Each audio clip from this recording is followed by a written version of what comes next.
গলি থেকে রাজপথে গিয়ে থেমেছে তার জীবনের গতিপথ।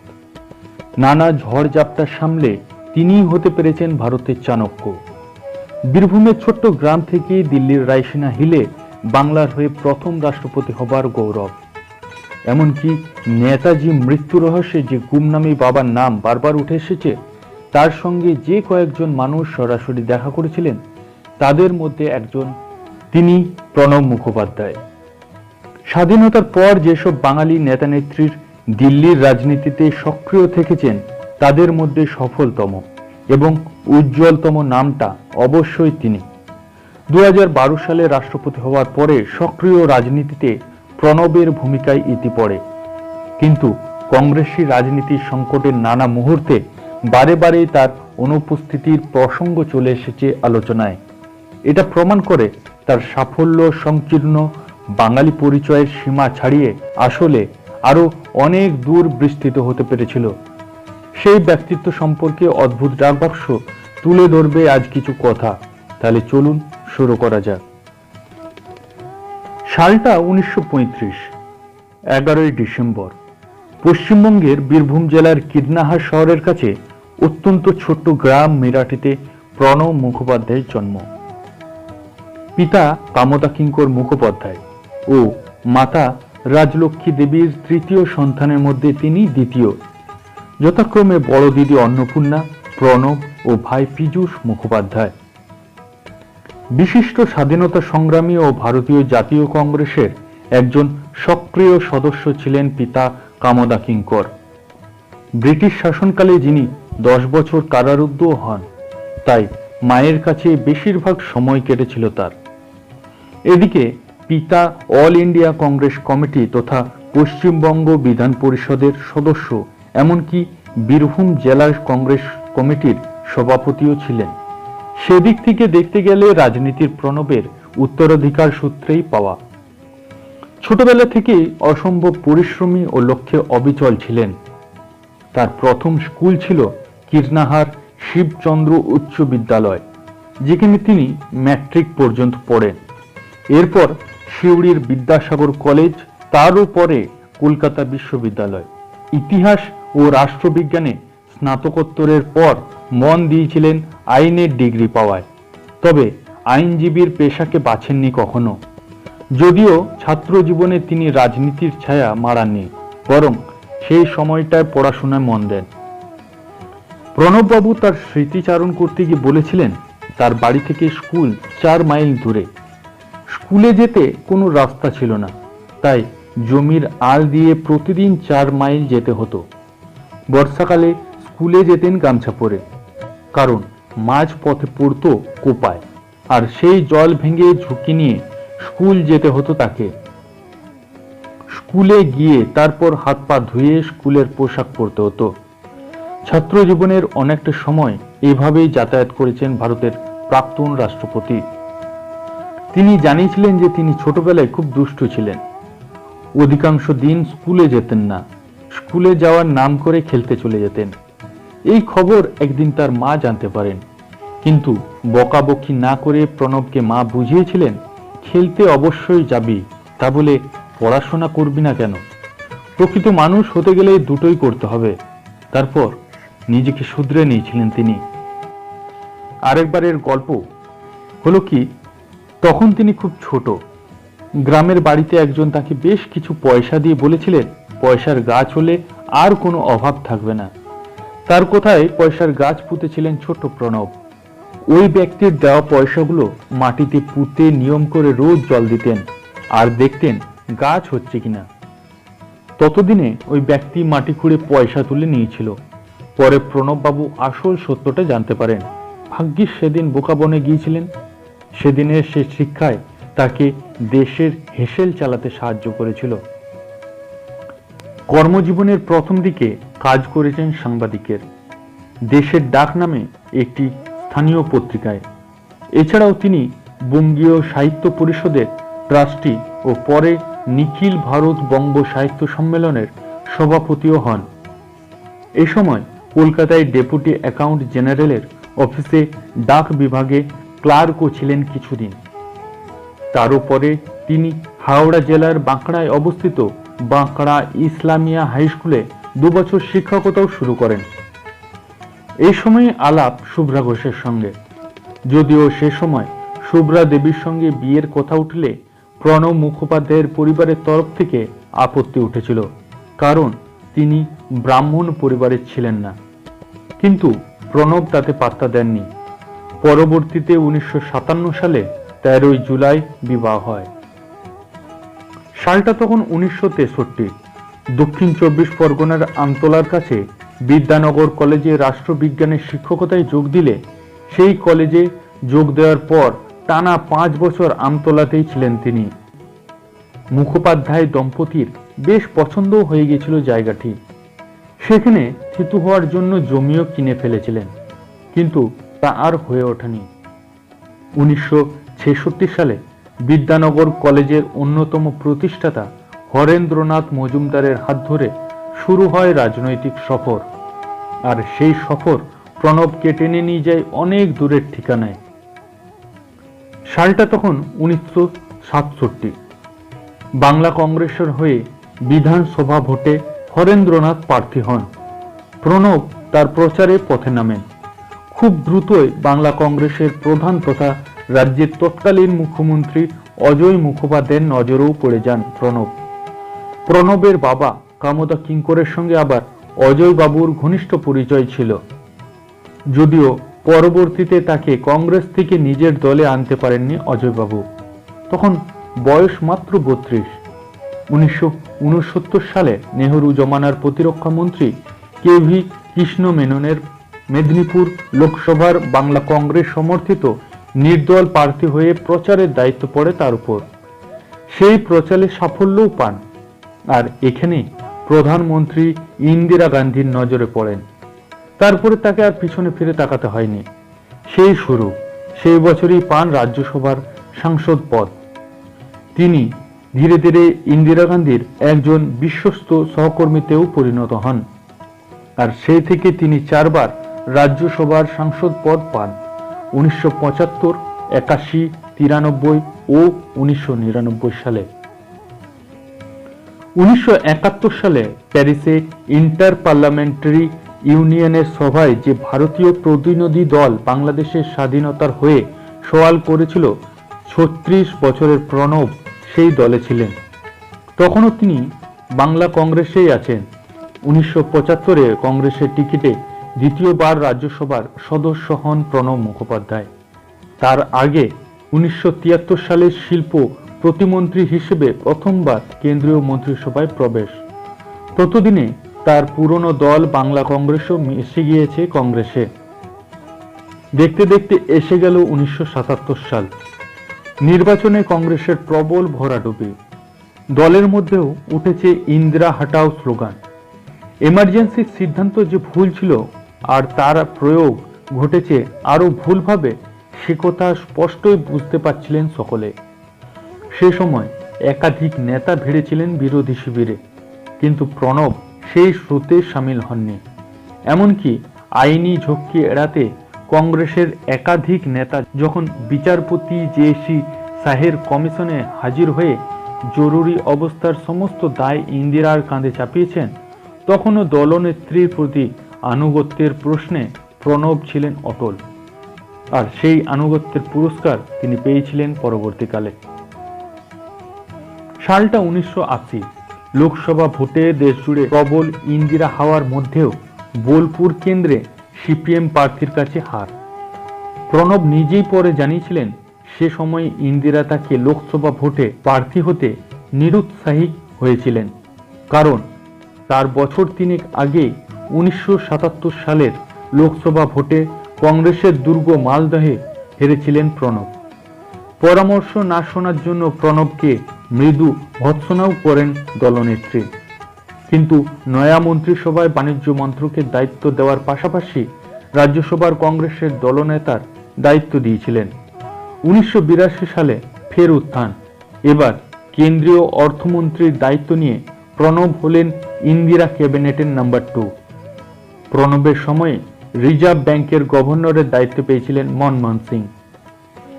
ক্যাবিনেটে ক্রমান্বয়ে পদোন্নতির পর 1982 থেকে 84 সাল পর্যন্ত তিনি ভারতের অর্থমন্ত্রীর দায়িত্ব পালন করেন। 1984 সালে ইউরোমানি পত্রিকার একটি সমীক্ষায় তাকে বিশ্বের শ্রেষ্ঠ 5 অর্থমন্ত্রীর মধ্যে অন্যতমের শিরোপা দেওয়া হয়। তার মন্ত্রিত্বকালে একটি উল্লেখযোগ্য ঘটনা ছিল ভারতের আন্তর্জাতিক অর্থভাণ্ডারের ঋণের শেষ কিস্তির 1.1 বিলিয়ন মার্কিন ডলার অর্থ না তোলা। তার এই মন্ত্রিত্বকালে ডক্টর মনমোহন সিং ছিলেন ভারতীয় রিজার্ভ ব্যাংকের গভর্নর। ইন্দিরা নিহত হওয়ার পরে দ্রুত কংগ্রেসের অন্দরে কোণঠাসা হন প্রণব। রাজীব জমানায় কেন্দ্রীয় মন্ত্রিত্ব থেকে সরিয়ে পশ্চিমবঙ্গ প্রদেশ কংগ্রেসের সভাপতি করে পাঠানো হয় তাকে, কিন্তু কিছুদিনের মধ্যে হাইকমান্ডের সঙ্গে সংঘাতের জেরে দল থেকে বহিষ্কৃত হন। রাষ্ট্রীয় সমাজবাদী কংগ্রেস নামে নতুন দল গড়ে 1987 সালে বিধানসভা ভোটে বহু আসন প্রার্থী দাঁড় করেছিলেন প্রণব। তাদের একজনও জিততে পারেননি, কিন্তু কয়েক ডজন আসনে ভোট কেটে কংগ্রেস প্রার্থীদের হার সুনিশ্চিত করেছিলেন। অনেকে বলেন ইন্দিরা নিহত হওয়ার পরে মন্ত্রিসভার 2 নম্বর হিসেবে অন্তর্বর্তী প্রধানমন্ত্রী হওয়ার ইচ্ছা প্রকাশ করেছিলেন প্রণব। রাজীব বিষয়টি মোটেও ভালোভাবে নেননি, যদিও পরবর্তী সময়ে একাধিকবার প্রণব জোর গলায় বলেছিলেন 1984 সালের 31 অক্টোবর রাজীবের পশ্চিমবঙ্গ সফরের সময় এমন কোনো ঘটনাই ঘটেনি। প্রধানমন্ত্রীত্বের শেষ পর্বে রাজীব উপলব্ধি করেছিলেন প্রণবের গুরুত্ব, দলে ফিরিয়েও ছিলেন। 1989 সালের ভোটে কংগ্রেসের হারের পর দলের অন্দরে ফের পুরনো অবস্থানে ফিরতে শুরু করেছিলেন তিনি, কিন্তু 1991 সালের লোকসভা ভোট পর্বের মাঝে তামিল জঙ্গিদের মানব বোমায় নিহত হন রাজীব। সোনিয়া প্রধানমন্ত্রী হবে না জানানোর পরে আলোচনার কেন্দ্রে এসেছিল কিদনাহারের সেই ব্রাহ্মণের নাম, কিন্তু শেষ পর্যন্ত পিভি নরসিং রাও সে পদে বসেন। নরসিং রাওয়ের জমানার প্রথমে যোজনা কমিশনের ডেপুটি চেয়ারম্যানের দায়িত্ব দেওয়া হয় প্রণবকে। অর্থমন্ত্রী মনমোহন সিংয়ের আর্থিক সংস্কার নীতি রূপায়ণে গুরুত্বপূর্ণ ভূমিকা নিয়েছিলেন তিনি। 2 বছর পরে বাণিজ্য মন্ত্রকের দায়িত্ব দিয়ে প্রণবকে ক্যাবিনেটে ফিরিয়েছিলেন রাও। 1995 সালে বিদেশ মন্ত্রীর দায়িত্ব দিয়েছিলেন। 1996 সালের লোকসভা ভোটে কংগ্রেসের আসন সংখ্যা 232 থেকে নেমে 140-এ নেমে দাঁড়ায়। ভোটে ভরাডুবির দায় নিয়ে নরসিং রাও কংগ্রেস সভাপতির পদ থেকে ইস্তফা দেওয়ার পরে তার সম্ভাব্য উত্তরসূরি হিসেবে প্রণবের নাম উঠে এসেছিল জোরদারভাবে, কিন্তু শেষ পর্যন্ত সভাপতি হয়েছিলেন সীতারাম কেশরি। 70-এর দশকে বিহার প্রদেশ কংগ্রেস সভাপতির পদ ছেড়ে এআইসিসির কোষাধ্যক্ষের দায়িত্ব নেওয়ার পরে ইন্দিরা, রাজীব এবং রাও জমানায় কেন্দ্রীয় মন্ত্রিত্ব সামলেও প্রণবের মতো রাজনৈতিক ওজন কেশরির ছিল না। তবুও কেন কেশরিকে উত্তরসূরি বেছেছিলেন রাও, বহু বছর পরে একটি সাক্ষাৎকারে প্রণব ব্যাখ্যা করেছিলেন, সম্ভবত রাও মনে করেছিলেন কেশরি সভাপতি হলে বকলমে দলের রাজ তারই হাতে থাকবে। যদিও তা হয়নি। সভাপতি হয়েই রাওকে কংগ্রেস সংসদীয় নেতার পদ থেকে ইস্তফা দিতে বাধ্য করেছিলেন কেশরি। এমনকি 1998 সালে লোকসভা ভোটের টিকিটও দেননি। 1998 সালে লোকসভা ভোটের পরে কংগ্রেসের অন্দরে অভ্যুত্থানে গদি হারান কেশরি। স্বেচ্ছা নির্বাচনের পালা শেষ করে দলের দায়িত্ব নেন সোনিয়া গান্ধী। 2004 লোকসভা ভোটে কেন্দ্রে বিজেপি নেতৃত্বাধীন এনডিএ জোটের বিরুদ্ধে রাজ্যওয়ারি পাল্টা নির্বাচনী সমঝোতা গড়ায় মূল কারিগর ছিলেন প্রণব। ভোটে অটল বিহারী বাজপেয়ী সরকারের পতনের পর কেন্দ্রে আনুষ্ঠানিক আত্মপ্রকাশ হয় ইউপিএ জোটের, আর সেই ভোট প্রণবের জীবনেও এনেছিল নতুন হাওয়া। অধীর চৌধুরীর আমন্ত্রণে মুর্শিদাবাদের জঙ্গিপুর লোকসভা কেন্দ্রে প্রার্থী হয়ে সেই প্রথমবার জনতার ভোটে নির্বাচিত জনপ্রতিনিধি হন তিনি। অন্তরাত্মার ডাক শুনে সোনিয়া প্রধানমন্ত্রিত্ব গ্রহণে অপারগতার কথা জানানোর পরে আলোচনার কেন্দ্রে আবার এসেছিল কিন্নাহরের প্রণব মুখোপাধ্যায়ের নাম, কিন্তু কংগ্রেস ওয়ার্কিং কমিটি প্রধানমন্ত্রী হিসেবে বেছে নেয় অরাজনৈতিক মনমোহনকে। 2 দশক পরে ফের প্রণব ফিরে যান তার নাম্বার 2 আসনে। ইউপিএর 2টি মেয়াদে প্রতিরক্ষা, বিদেশ, অর্থমন্ত্রকের দায়িত্ব সামলানোর পাশাপাশি নানা গুরুত্বপূর্ণ সাংগঠনিক দায়িত্ব, এমনকি ভারত মার্কিন পরমাণু চুক্তি রূপায়ণেও গুরুত্বপূর্ণ ভূমিকা নেন। 2006 সালের 24 অক্টোবর প্রণব মুখোপাধ্যায়কে ভারতের বিদেশ মন্ত্রীর দায়িত্ব নিযুক্ত করা হয়। এই সময় ভারতের রাষ্ট্রপতির পদে তার নাম সাময়িকভাবে বিবেচিত হয়, কিন্তু পদটি নিছক আনুষ্ঠানিক হওয়ায় কেন্দ্রীয় ক্যাবিনেটে তার অবদান ও কার্যকারিতার কথা মাথায় রেখে তার নাম বিবেচনা থেকে প্রত্যায়িত হয়। বিদেশ মন্ত্রকে প্রণব মুখোপাধ্যায়ের কৃতিত্বগুলি হল: প্রথমে মার্কিন সরকারের সঙ্গে ভারত মার্কিন যুক্তরাষ্ট্র অসামরিক পরমাণু চুক্তি সই ও পরে নিউক্লিয়ার নন প্রলিফিকেশন ট্রিটি সই না করে নিউক্লিয়ার সাপ্লায়ার্স গ্রুপের থেকে অসামরিক পরমাণু বাণিজ্যের অনুমতি আদায়। এদিকে সোনিয়া গান্ধী অনিচ্ছা সত্ত্বেও রাজনীতিতে যোগদান করতে সম্মত হলে প্রণব মুখোপাধ্যায় তার প্রধান সহায়িকার ভূমিকা পালন করেন। বিভিন্ন সমস্যা সোনিয়ার শাশুড়ি ইন্দিরা গান্ধী কিভাবে সমাধান করতেন তার উল্লেখ করে তিনি সোনিয়াকে সাহায্য করতেন।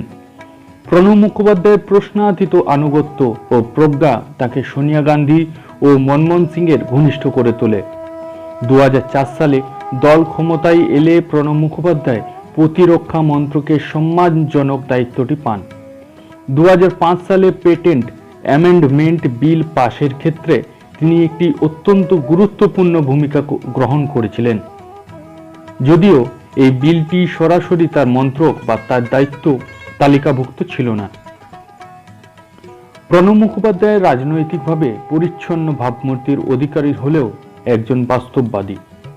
রিডিপকে দেওয়া একটি সাক্ষাৎকারে তাকে তার সরকারের দুর্নীতি সম্পর্কে প্রশ্ন করা হলে তিনি বলেন, দুর্নীতি একটি ইস্যু, আমাদের ইস্তাহারে এই প্রসঙ্গে আলোচনা করা হয়েছে, কিন্তু দুঃখের সঙ্গে জানাচ্ছি যে কেলেঙ্কারি কেবল কংগ্রেস বা কংগ্রেস সরকারের মধ্যেই আবদ্ধ নেই, অনেক কেলেঙ্কারি রয়েছে। বিভিন্ন রাজনৈতিক দলের অনেক নেতাই এই ধরনের কেলেঙ্কারির সঙ্গে জড়িত, তাই কংগ্রেস সরকার দুর্নীতির সঙ্গে জড়িত এমন কথা বললে বিষয়টি লঘু করে দেখানো হবে। 2008 সালের 10 অক্টোবর প্রণব মুখোপাধ্যায় ও US secretary of state Condoleezza Rice section 123 চুক্তি সই করেন। তিনি আন্তর্জাতিক অর্থভাণ্ডার, বিশ্ব ব্যাংক, এশিয়া উন্নয়ন ব্যাংক ও আফ্রিকান উন্নয়ন ব্যাংকের বোর্ড অব গভর্নর্সের সদস্য ছিলেন। মনমোহন সিংয়ের দ্বিতীয় সরকারে প্রণব মুখোপাধ্যায় পুনরায় অর্থমন্ত্রকের দায়িত্ব পান। 2009 সালের 6 জুলাই তিনি সরকারের বার্ষিক বাজেট পেশ করেন। এই বাজেটে তিনি কয়েকটি কর সংস্কারের প্রস্তাব রাখেন, যেমন অস্বস্তিকর ফ্রিঞ্জ বেনিফিট ট্যাক্স ও কমোডিটি ট্রানজাকশন ট্যাক্সের অবলোপন ইত্যাদি। এছাড়া তিনি ঘোষণা করেন যে অর্থমন্ত্রক শীঘ্রই গুডস অ্যান্ড সার্ভিসেস ট্যাক্স নামে একটি কর চালু করবে।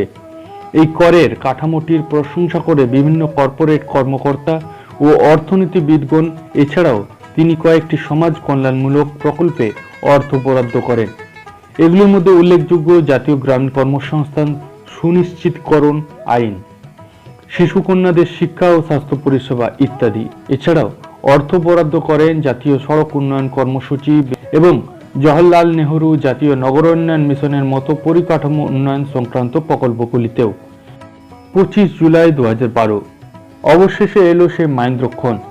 এনডিএ প্রার্থী লোকসভার সাবেক স্পিকার মেঘালয়ের ভূমিপুত্র পিএন সাংবাকে 71% বেশি ভোটে হারিয়ে ভারতের ত্রয়োদশ রাষ্ট্রপতি পদে ইউপিএ প্রার্থী হিসেবে প্রণব মুখার্জি শপথ নেন।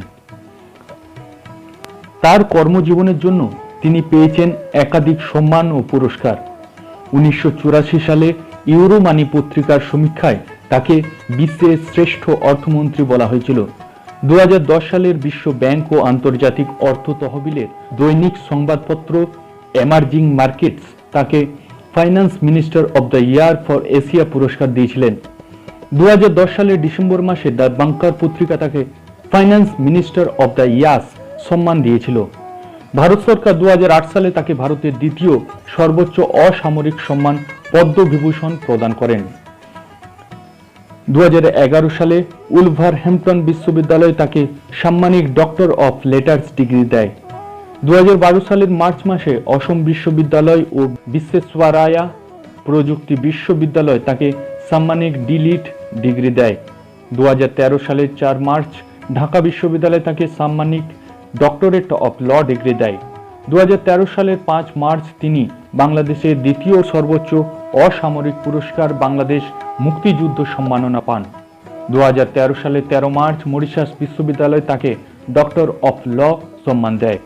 এমনকি 25 জানুয়ারি 2019-এ ভারত রত্ন পুরস্কারে সম্মানিত হন প্রণব মুখোপাধ্যায়। তার অবসরকালীন শখ ছিল বই পড়া, বাগান পরিচর্যা করা ও গান শোনা, আর অবশ্যই পাইপ খাওয়া। যদিও পরবর্তীকালে স্বাস্থ্যের জন্য পাইপ খাওয়া বন্ধ করে দিয়েছিলেন। নিয়মিত ডায়েরি লিখতেন আর খেতে খুব ভালোবাসতেন, তবে তা নিয়মিত। সহজ সরল জীবনযাপন ছিল তার পরিচিতি। তাই গ্রামের বাড়িতে দুর্গাপুজোয় তিনি রাষ্ট্রপতি হয়ে নয়, বরং গ্রামের পল্টু হয়ে হতেন প্রধান পুরোহিত। প্রথম এমপি হয়ে সেবার দিদিকে রাষ্ট্রপতির ঘোড়া দেখিয়ে তিনি বলেছিলেন, দেখ দিদি, রাষ্ট্রপতি ঘোড়াদের কি আরাম। দিদি সেদিন বলেছিলেন, দেখিস তুইও একদিন রাষ্ট্রপতি হবি। সেই দৈববাণী পরবর্তীকালে মিলেছিল। সমস্ত জীবন কাজ পাগল মানুষ ছিলেন প্রণব মুখোপাধ্যায়। কোনো দিন 18 ঘন্টা পর্যন্ত কাজ করতেন তিনি। ছুটি নেওয়ার কথা প্রায় ভুলেই যেতেন। 2012 থেকে 2017 সাল পর্যন্ত রাষ্ট্রপতির দায়িত্বে থাকাকালীন সমস্ত দিক বজায় রেখে গিয়েছিলেন তিনি। একদিকে ইউপিএ সরকারের প্রধানমন্ত্রী মনমোহন সিং, আর তারপর বিজেপির নরেন্দ্র মোদী। দুজনেরই মাথার উপর ছিলেন প্রণব মুখোপাধ্যায়। কখনো এ নিয়ে কোনো জটিলতা তৈরি হয়নি। 2020 9 আগস্ট তিনি নিজের বাসগৃহে পড়ে যান। মাথায় আঘাত লাগে, অবশ হতে থাকে বাঁ হাত। পরের দিনই দিল্লির সেনা হাসপাতালে ভর্তি করানো হয়। আর এই সময় ধরা পড়ে শরীরে বাসা বেঁধেছে মারণ ভাইরাস করোনা। শারীরিক অবস্থার অবনতি হতে থাকে। ফুসফুসের সংক্রমণের জেরে বাড়ে জটিলতা। 31 আগস্ট 2020 দীর্ঘ লড়াইয়ে হার মানেন তিনি। সুদীর্ঘ কর্মজীবনে থেকেছেন তিনি স্বচ্ছ রাজনীতিবিদ। তবু বহুবার বিরোধীদের, এমনকি দলের অন্দরেও সমালোচনার শিকার হয়েছেন তিনি। রাষ্ট্রপতি ভবন থেকে বিদায় নেওয়ার পরেও তার ব্যতিক্রম ঘটেনি। নাগপুরে রাষ্ট্রীয় স্বয়ংসেবক সংঘের সমাবর্তন অনুষ্ঠানে প্রধান অতিথি হওয়ায় প্রণবকে খোঁচা দিয়েছিলেন কংগ্রেসেরই পুরনো সহকর্মীরা। এক্ষেত্রে সৌজন্য মেনেই জবাব দেওয়ার কোনো চেষ্টা করেননি তিনি।